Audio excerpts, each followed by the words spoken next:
Mayo de 1948. El mundo celebra el nacimiento de un nuevo Estado.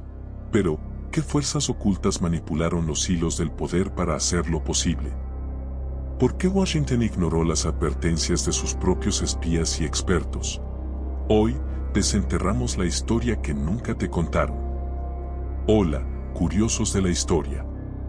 Si piensas que la creación de Israel fue solo un acto de reparación post-holocausto o el simple cumplimiento de una resolución de la ONU, estás a punto de llevarte una sorpresa monumental. Este video no es sobre la historia oficial. Este video es sobre la historia oculta. La de las presiones, las sociedades secretas, las profecías milenarias que se entrecruzan con la geopolítica más cruda y la narrativa silenciada de un pueblo. ¿Preparado para un viaje en el que nada es lo que parece? Quédate, porque esto cambiará por completo tu comprensión de uno de los eventos más decisivos del siglo XX. Estamos a punto de abrir una caja de Pandora. Para entender lo que realmente sucedió, tenemos que dividir esta historia en 3 actos principales.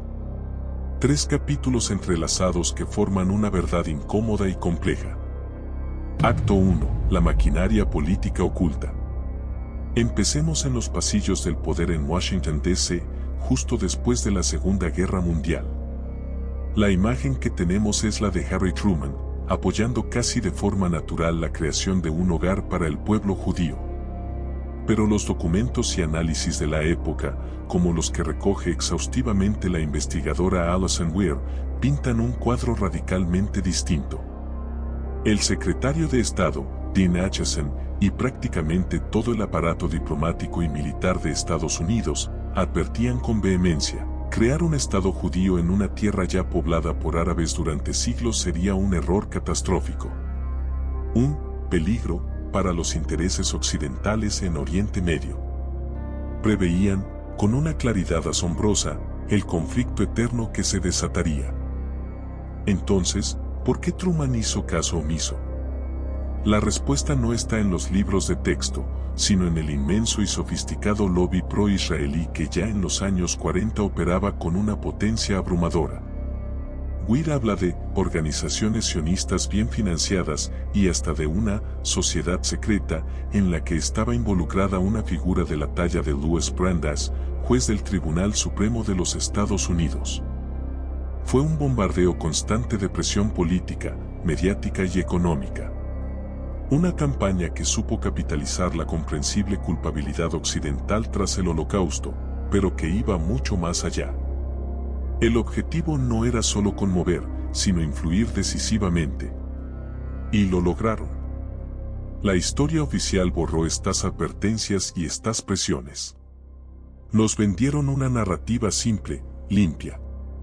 La realidad fue un tira y afloja brutal en las sombras del poder. Acto 2. El factor profético y el renacer de una nación. Para millones de personas, el renacimiento de Israel en 1948 no fue un accidente geopolítico, sino el cumplimiento literal de una profecía bíblica de 2600 años de antigüedad. El libro del profeta Ezequiel, en su famosa visión de los huesos secos, describe de forma escalofriante lo que sería la resurrección nacional de Israel. Estos huesos son toda la casa de Israel, dice el versículo. Y describe un proceso: primero los huesos se juntan, luego se cubren de tendones y carne, y finalmente reciben el aliento de vida. Los estudiosos de la escatología, como Ron Rhodes, ven en esto una metáfora perfecta del siglo XX, la diáspora, los huesos dispersos, el movimiento sionista y las primeras alías, la formación del esqueleto, la fundación del Estado en 1948, la carne sobre los huesos, y la continua llegada de judíos desde todos los rincones del mundo 5. Para ellos, estamos presenciando un milagro en cámara lenta, un prerequisito esencial para otros eventos profetizados. Esto no es solo una creencia marginal. Moldeó y sigue moldeando la visión de gran parte del evangelicalismo y del sionismo cristiano, que ven en Israel una superseñal del fin de los tiempos. Esta convicción, este marco mental, es una fuerza histórica tan real y poderosa como cualquier lobby. Impulsa diplomacia, influencia y apoyo internacional incondicional. Es la capa divina de esta historia oculta. Acto 3. La narrativa silenciada y el conflicto perpetuo. Tono se vuelve más sombrío y serio, pero toda moneda tiene dos caras. Mientras una mitad del mundo celebraba un milagro, la otra mitad sufría lo que ellos llaman la Nakba, la catástrofe. La creación de Israel implicó el desplazamiento forzado de cientos de miles de palestinos que llevaban generaciones viviendo en esa tierra. Libros como Historia de Israel, las fuerzas ocultas en la epopeya judía, de Gerardo Stuczynski, nos recuerdan que la epopeya de un pueblo, para otro, significó la pérdida de su hogar, su identidad nacional y el inicio de un conflicto que parece no tener fin. Esta es la herida abierta, la consecuencia humana y política que la historia oficial a menudo minimiza o ignora por completo. ¿Por qué se oculta esta parte? Porque es incómoda. Porque complica la narrativa heroica. Porque hablar de ello implica admitir que un acto de justicia para unos fue percibido como una injusticia monumental para otros.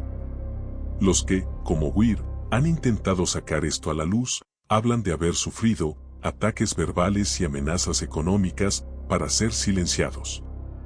El relato ha estado, y sigue estando, ferozmente controlado. Entonces, nos encontramos ante un desafío monumental como buscadores de la verdad. ¿Cómo reconciliamos estas tres realidades? Por un lado, la realpolitik fría y calculada, las presiones de lobbies, los intereses estratégicos y las advertencias ignoradas. Por otro, una fe inquebrantable y milenaria que ve la mano de Dios en cada evento. Y en el medio, el dolor tangible de un pueblo desplazado, una herida que sangra desde 1948. El problema es que cada bando elige una de estas narrativas y desecha las demás. La historia se convierte en un arma, no en una herramienta de comprensión. El desafío, para nosotros, es sostener las tres verdades a la vez en nuestra mente. Comprender que la historia es compleja, multifacética y a menudo incómoda. Que un mismo evento puede ser, al mismo tiempo, un milagro, una manipulación política y una tragedia humana. Desafiar la comodidad de la historia de un solo lado es el primer paso para entender realmente el mundo. Profundicemos en cómo estas capas interactúan. La convicción profética, por ejemplo, no se quedó solo en las iglesias. Se filtró directamente en el apoyo político y militar que Israel recibió desde su nacimiento. Proporcionó una justificación moral absoluta que era inmune a los argumentos geoestratégicos escépticos. Era un destino manifiesto, bíblico.